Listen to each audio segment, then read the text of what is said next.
সংস্কার নিয়ে রাজনৈতিক দলগুলো যেসব বিষয়ে একমত হয়েছে তা জাতির সামনে প্রকাশ করার আহ্বান জানিয়েছেন বিএনপির স্থায়ী কমিটির সদস্য আমির খসরু মাহমুদ চৌধুরী।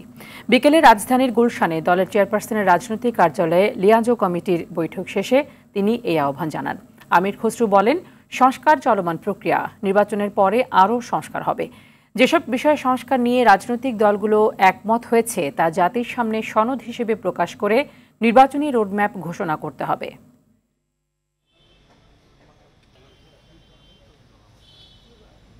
জাতিকে জানান কোথাও ঐক্যমত হয়েছে, জাতি জানুক এবং ওই ঐক্যমতের ভিত্তিতে আমরা সনদ সই করে দিয়ে নির্বাচনের দিকে এগিয়ে যাই। আজকে যে প্রেক্ষাপট, এই প্রেক্ষাপটে নির্বাচনী রোড ম্যাপ না দেওয়ার কারণে জনগণের মধ্যে যে সংশয় সৃষ্টি হচ্ছে, জনগণের মধ্যে যে প্রশ্নের উদ্রেক হচ্ছে, এটা গণতন্ত্রের, আগামী দিনের গণতন্ত্রের জন্য, নির্বাচনের প্রক্রিয়ার জন্য ভালো কিছু বয়ে আনবে না।